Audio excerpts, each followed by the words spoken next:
Welcome to the City of Westminster in Oconee County, South Carolina. The year is 1924. It was almost 50 years ago that the town incorporated in March of 1875.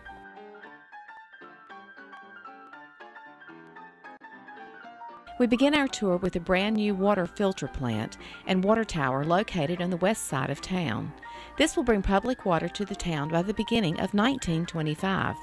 Water will be pumped from Ramsey Creek and the Chaga River to be used for the town.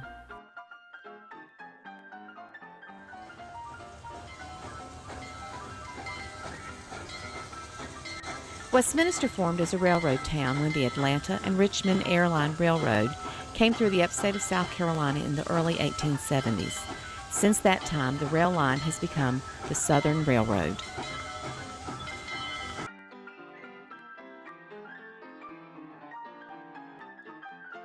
As we begin down Main Street, this block of buildings was built in 1908, which features several stores, including England's General Merchandise. On the corner is one of two banks here in town at this time.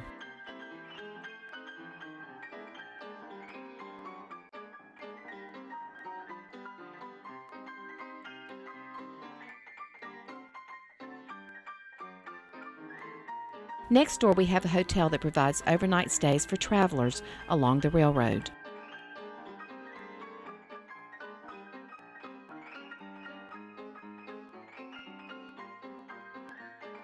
On the same block is another building that at this time serves on one side as a residence and a store on the other.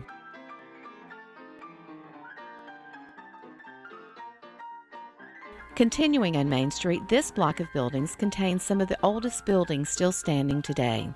Located on this block is Moon's Drug Store, which opened in 1901 and still operates as a drugstore to this day.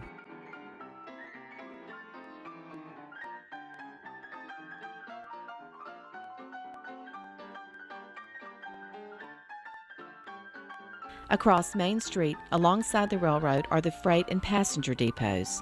The original depots served both passengers and freight in this location. In 1911, Southern Railroad built this depot for passengers. It featured two waiting rooms with a ticket booth in the middle.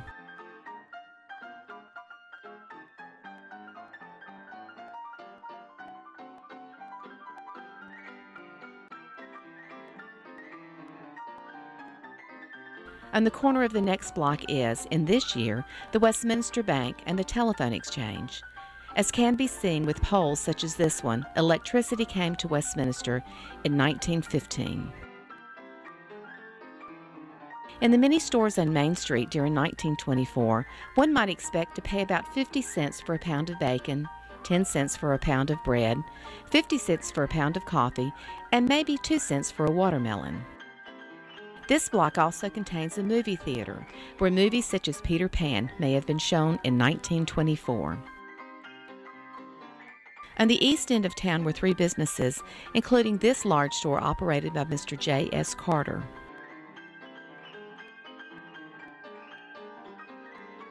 Also at this end of town, along the railroad tracks, was the Ford dealership. A Ford runabout in 1924 might cost you about $265.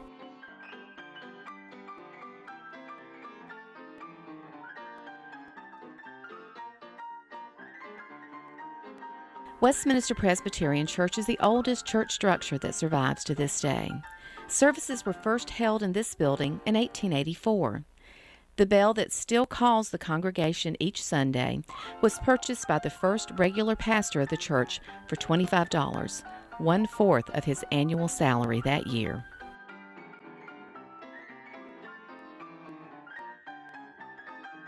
Westminster is home to a textile mill, now called the Oconee Mill, which was built at the turn of the century.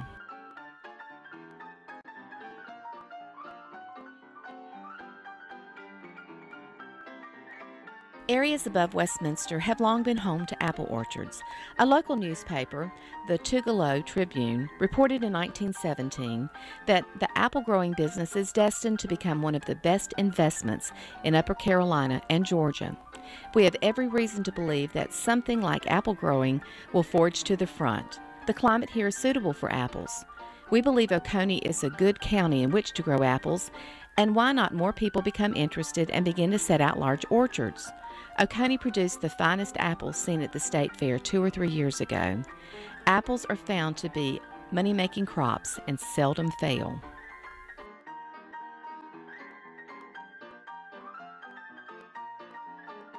Westminster at this time is also home to the Oconee Hospital.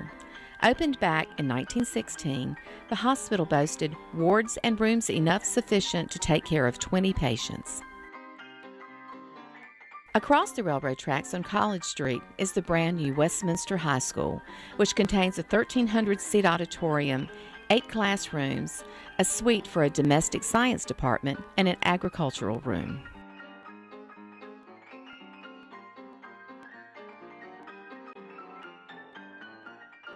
As with other towns in the area during this time, Westminster boasted about the Dixon Mineral Springs. One publication of the time stated, "Within 1 mile of the town is Dixon Mineral Springs, affording a splendid opportunity for a sanitarium or hotel, which at this high altitude should prove attractive to persons seeking a change from lower to higher ground."